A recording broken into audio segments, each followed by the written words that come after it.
70บาทแล้วเมื่อก่อน70บาท70พ่อเป็นลูกหลานฐานนี่พ่อในหอดไว้สมบูรณ์75นี่เกษียณไป ปู่ว่าเขาทำเนี่ย ห้อยแข็งวอ เกษียณไปบ่คันได้เกษียณมันบ่ มันก็ เปลี่ยนกิ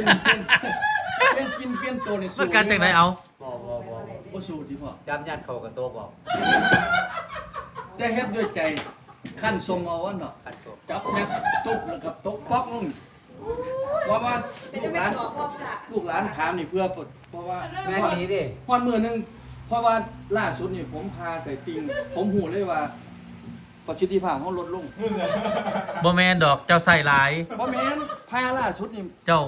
ห้ำเขี้ยวเจ้าใส่หลาย แม่นมันเป็นตะกี้มันเตือนเช้านี่ทุกมื้อนี่ผมเลยถามพ่อว่า75นี่มีผลอยืนบ่ มันก็พ่อเป็นเบมพ่อเป็นเบมนี่เนี่ย เขาเป็นเบียร์ พ่อเป็นเบมนี่ ถามแล้วตอบ บ่อัน เจ้ากระทาพ่อไปไปทั่ว เดือนหนึงนี่มีการผสมพันธุ์จักเถื่อ โอ้ 3-4 เถื่อได้บ่ คนใจเพื่อจะ ซุมื้อ ก็หมื่นเลย ใจนี่ปุ๊บยืนเถอะ แต่ว่าเดือนหนึงได้บ่2เถื่อเอา ถ้าจ่าย บ่ได้บ่ ก็ยังขั้นสมเอายังว่าจับยัดพอตกเป๊ะคิดพ่อปิ่งคุ้ยบ่มันดูดอิ่มๆเลยมันอิ่มแล้วย่อยเป๊ะแต่ว่าใจนี่เอาอยู่แม่นบ่ใจนี่ ใจนี่หมดเท่านั้นไป อืม สมาชิกไปเลย อย่าเปิด มันสิได้ มัน สิได้เตรียมมันบ่ผมสิได้เตรียมใจไว้นั่น แต่มาพูดว่าปิ่งไก่มันนี่ปิ่งไก่ได้หลาย มันว่ามีผล แม่ผิวอันนี้ มีผลตอนใดพอ60นี่มากไป60นี่มีผล 60แล้วยังเป็นลูก ยังได้ยืนบ่ 60ได้ ได้อยู่ตกเลข7ไปนี่ 60ก็ห่วยเบิ้นได้เบิ้นเลย ว้าว10ปีขึ้นหลัง อายุกี่ไรพ่อเพื่อนแล้วล่ะ 60เบิ้นได้ แต่ เลย ปกติ10กว่าจะ 60เบิ่นได้บ่เจ้า เบิ้นได้เลย ในการใช้ถึงกับอื่น บ่ได้เปลี่ยนตัวว่าตัวเก่านี่มัน ร้อยตัวเก่าเลย เบิ่นเล่นบ่ เบิ้นเลยนี่มันเป็นมา3 ปี2 ปี3 โอ้ย ปี มันจะเป็นมา2-3 เป็ ปี น มี แสดงว่า71 72แล้วไปยังคือเก่า เออ เป็นโลคนไอ้แข่งว่าแม่ 72 73เพิ่น 70 อ้ายพ่อเจ้าก็ต้องไป ว่า70เหมือนกันบาท3ขึ้น เก็บ เท่า ทำไม นั้น ลูก ฮะ บาท3 70 บาท3ขึ้น ขึ้น4ก็เอา ขึ้น4ก็เอา ไอ้เรื่อง สุดยอด เบน เอิ้นครูบาอาจารย์ครับนี่ เบนมีดอยู่หั่นไปตัดถิ่มพวกมึงน่ะ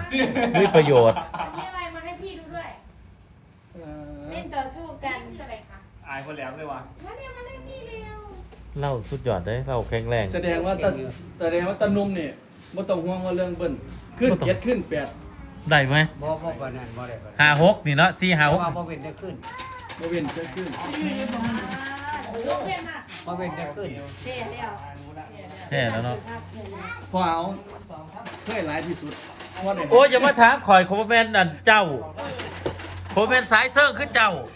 เอาเจ้าเนี่ยเอาไปถามเจ้านี่เคยหลายสุดจักเถื่อ 7 7เถื่อพุ่นน่ะ ช่วง จะพ่อเราเหลียง ช่วง20 เถื่อแล้วบ่ 22 โอ้ยยังไง ช่วง หลัก20กว่า ช่วงเรียนปี2 ถ้าพูดถึง 7เถื่อพุ่นน่ะ สถิติแบบห้องพักกับหมู่นี่ห้องคิดกันให้สัญญาณกันว่าเฮ้ย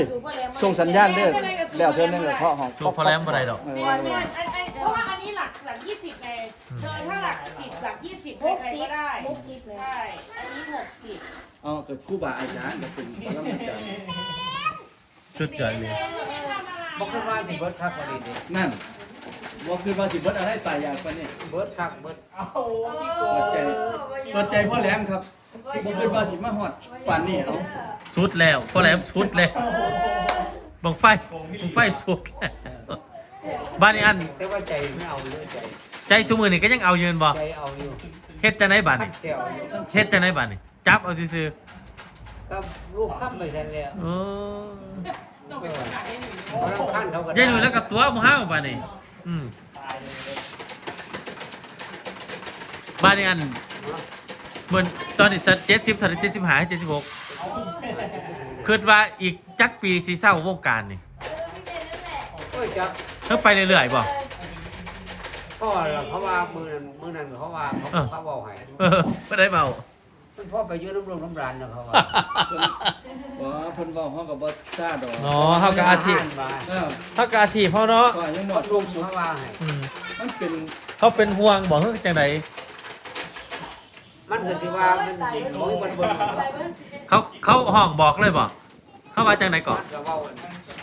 แซวเขาแซวล่ะเขาเอาหยอดนี่นะ เขาไปอยู่น้ำลูกน้ำร้านได้แล้วเขาบอก พ่อไปเอาลูกเอาหลานอยู่บ้านแล้ว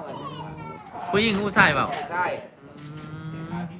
พวกผู้หญิงมันก็หยอกอยู่เลยล่ะ เขาก็ยังหยอกอยู่เนาะ ก็หยอกเล่นหยอกหัว ไป มาให้ ใส่ จับ มา ใส่ ใส่ ไว้ FC ก็ขอถ่ายรูปที่เก่ามันบ่พออยู่ว่าห้องนี้ยังเพิ่นยังต้องการ แมน ต้องการเสพต้องการเป็นมีเบิ่งเฮาหมอบความสุขของอยู่แม่นบ่เว้าหยังเห็นโจยเห็นออกมาเพิ่นก็พอใจแล้วมันก็ตลกเพิ่นก็ อ่ะเพราะฉะนั้นหอดใส่เลยลูกค้านั่งทาโดนเลย แล้วอาบน้ำเปลี่ยนผ้าอยู่ โอ้ ไอ้อันพวกกาแฟพวกนี้พ่อกินไหมกาแฟแบบกาแฟชูกำลังคุณว่า กิน กินดูบ่ นี่ จะไปกินไรเด้อพอขอยไปโรงพยาบาล2 เทื่อแล้ว พ่อของเราเนี่ยพ่อเขาเป็นไส้อยู่แล้ว นุ่นๆมากินเท่านึง กินแล้วมันเรียบร้อยบ่มันขึ้นอีหลีบ่ พอเหลียวมันก็ตัวเจ้าของ บักไปเอาโป่งอากาเนี่ยใส่บ่ อืม อย่าไปใส่เด้อ คุยกับเบอร์สีก็เรียกเบอร์มัน แต่ บาง4-5 ปีมาหันใส่บอกอันนี้ใส่บอกจิ้วเจิ้ง เสียวเซิงกิ้วเจียวหนังอีหยังนั่นบ่ กู้เจิ้นนี่ เออได้ผลบ่บัด บ้านนี้มาเปลี่ยนหน้าที่ไหนบ่ปรากฏเลย บ่ขึ้นเลย บ่ บ่ผมว่ามันเป็นกับอายุเฮาดอก เนาะมันเหมิดกระสุนมันเหมิด มีกายเป็นก้อนก็ใส่อยู่ใส่มาบัดมาบ่ปรากฏบัดนี้กินแล้วก็กินแล้วกินแล้วก็เศร้าซื่อม่อนซื่อแล้ว เอากว่าบัดฝรั่งเขา70 80เขาคือจังมาเอาคนไทยเขาคือจังได้ฝรั่ง เขาก็รูปๆค่ำๆซื่อๆนี่แหละมั้ง 70 ปี80 ปีเฮ้ยเอาได้อยู่เด้ เอาเนี่ย คือโครงสร้างเขาแบบอันนี้เขาดูประพันธ์สันฐานเขาต่างกับเฮาหมด ติดแม่นึงก็บ่จักแล้ว แต่นี่ดีแล้วนี่พอแหลมแล้วคนหุ่นทรงนี่ แน่นบ่อ้วนบ่หยังเนาะ บ่ยังอยู่ทรงของแขวว่องไว้ไปได้ ไปเรียนบ่ไฟนี่เขาว่าย่างดูแท้เขาว่า เฮ้ยบ่แล้วยังดูอีหลี ย่างจะได้ก็เราไปเรียนแท้เขาว่า มีแบบหลงๆลืมๆบ่ ฮะ มีแบบหลงๆลืมๆบ่ แท้กะลูก มีแบบว่ารถถ้าจอดอยู่หมองนี่หาอีกหมองหนึงสิมีบ่ ตะบี้คือกัน ตาวันนี้สั่น เรียนไปขึ้นรถเขา สายตาเห็นชัดไหมสายตาชัดบ่ ดัดอยู่ตา มาเออสิไปใช้เลขซิกอยู่เลยปิดวงนี่พี่นาเอาเปิดใจพ่อแหลมนะครับ ยังได้อยู่นะครับยังได้อยู่ เจอกันใหม่ครับสวัสดีครับผม